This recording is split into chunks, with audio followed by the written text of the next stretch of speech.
YouTube రామరాజ్యం channel ప్రేక్షకులకు నమస్కారం. వాళ్లకు కైపు పులివెందుల నుంచి ఆంధ్ర వరకు నాయకులు టైఅప్ అనే అంశంపై విశ్లేషణ. ఈ విశ్లేషణ మీరు చూసే ముందుగా మీరు నా ఛానల్ లైక్ చేయండి, షేర్ చేయండి, ఆ తర్వాత సబ్స్క్రైబ్ చేయండి. మీరు నా ఛానల్ను లైక్ చేసి షేర్ చేసి సబ్స్క్రైబ్ చేయడంతో పాటు ఇంకా నలుగురితో సబ్స్క్రైబ్ చేపిస్తే ఇదే వీడియో 10 నుంచి 20 మందికి వెళ్ళేందుకు అవకాశం కల్పిస్తూ ఉంటుంది. మీరు సపోర్ట్ చేయండి నా ఛానల్కు అనేదే నా ఈ వేడుకోలు. ఇక అసలు విషయానికి వద్దాం. మందు బాబులను మోసం చేస్తూ ఉంటారు. అది వైకాపా పార్టీ కావచ్చు, కాంగ్రెస్ పార్టీ కావచ్చు, తెలుగుదేశం పార్టీ కావచ్చు, భారతీయ జనతా పార్టీ కావచ్చు, ఏ పార్టీ అయినా సరే, మొత్తం ఆంధ్రప్రదేశ్ కావచ్చు, తెలంగాణ కావచ్చు, మొత్తం భారతదేశం అంతా కూడా దేని మీద ఆధారపడి ఉంది అంటే, ఆర్థిక స్థితిగతులు దేని మీద నడుస్తూ ఉన్నాయి అంటే కైపు గాలతో. ఈ కైపు గాలతో నాటకాలు ఆడుతూ ప్రతి రాజకీయ నాయకుడు వాళ్ళ జోబులు నింపుకునే ప్రయత్నమే చేస్తారు కానీ కైపు గాలను మోసం చేసే ప్రయత్నమే చేస్తారు కానీ నాయకులంతా ఎప్పుడు టైఅప్పే అనేది ప్రతిసారి జరుగుతూ ఉంటుంది. ఆంధ్రప్రదేశ్ విషయానికి వస్తే గత ప్రభుత్వం జగన్మోహన్ రెడ్డి ఇష్టానుసారంగా కైపుగాలతో దోచుకున్నాడు. ఏ విధంగా దోచుకున్నాడు అంటే మిషన్లు అంటాడు, ఆ తర్వాత ఏమీ లేవంటాడు, క్యాష్ కట్టించుకుంటాడు. ఆయన దోపిడీకి అంతే లేదు. ఆయన ఇప్పుడు పరిస్థితుల్లో ఏదో ఎదుర్కొంటూ ఉన్నాడు. అంతా మాయా. కైపుగాలను మోసం చేసి ఎప్పుడు కేసులు అవి ఇవి అని ఆ కేసుల అంశాల వైపు ఆయన తిరుగుతూ ఉన్నట్టు తెలుస్తూ ఉంది. అటు తర్వాత ప్రస్తుతం నారా చంద్రబాబు నాయుడు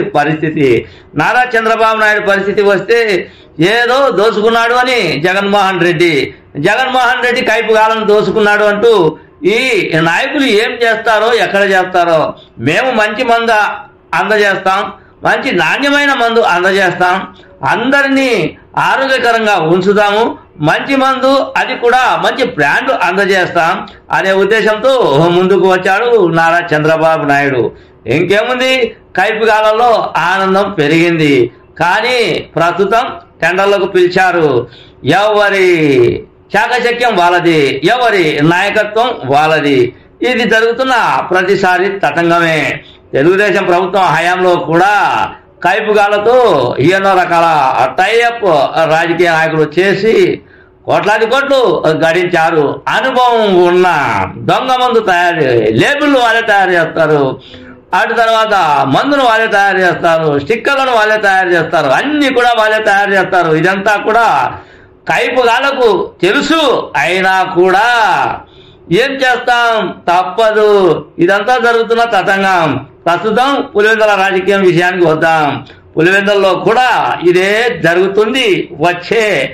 వచ్చే బ్రాండీ షాపుల వద్ద ఇదే జరుగుతుంది, బార్ షాపుల వద్ద ఇదే జరుగుతుంది. ఎందుకు అంటే ప్రస్తుతం యూట్యూబ్ ఛానళ్ళలో కావచ్చు, సోషల్ మీడియాలో కావచ్చు, మొత్తం అంతా కూడా అది ప్రతిపక్షమైనా సరే, అధికార పార్టీ అయినా సరే, వాళ్ళ కనుసన్నల్లో టెండర్లు నిర్వహిస్తారంట, వాళ్ళ కమిషన్లు ఇవ్వాలి అంట. కోటాను కోట్లు ఒక బ్రాండీ షాపు ఏర్పాటు చేస్తే ఎంత ఖర్చు అవుతుంది? కానీ ఆ ఖర్చు రాబట్టుకోవాలి అంటే నాణ్యమైన మందు అందజేయాలి అంటే ఈ పోటీలు పడేది ఎందుకు పడుతూ ఉన్నారు అంటే ఒక్క బ్రాండీ షాపు దక్కించుకుంటే మనం కోటాను కోట్లు సంపాదించవచ్చు అని. ఏ విధంగా కోటాను కోట్లు సంపాదిస్తారు అనే విషయాన్ని పక్కన పెడితే ఇందులో ముఖ్యంగా ప్రావీణ్యం గల యజమానులే ఈ మద్యం దుకాణాలను దక్కించుకుంటారు. కొంతమంది ఎమ్మెల్యేలకు వాటాలను ఇస్తారు, కొంతమంది లోకల్గా ఉన్న రౌడీలకు వాటాలను ఇస్తారు, కొంతమంది లోకల్గా ఉన్న రిపోర్టర్లకు ఎర చూపుతారు. ఈ విధంగా మద్యం దుకాణాలు ప్రతి ఏ రాజకీయ మారినా కూడా ఇదే జరిగే తతంగమే. పులివెందులకు చెప్పాను కదా, పులివెందుల విషయానికి వద్దాం. పులివెందుల్లో ఇప్పటి నుంచే చర్చ జరుగుతుంది. గతంలో పులివెందులను శాసిస్తున్న ఓ మద్యం యజమాని, ఓ బార్ యజమాని, ఆయన మొత్తం అంతా కూడా శాసిస్తాడు పులివెందుల లిక్కర్ డాన్ ఆయన. ఆ లిక్కర్ డాన్కు మళ్ళీ షాపులు వస్తాయి అంట. ఆ లిక్కర్ డాన్ మీద ఎన్నో ఆరోపణలు ఉన్నాయి. ఆ లిక్కర్ డాన్ మీద ఎన్నెన్నో కథనాలు కూడా ఉన్నాయి. కానీ ఆయన ఏ యజమాని అయినా సరే, ఏ రాజకీయ నాయకుడినైనా సరే, ఏ అధికారిని అయినా సరే కొంటాడు, కొని బ్రాందీ షాపులను దక్కించుకుంటాడు.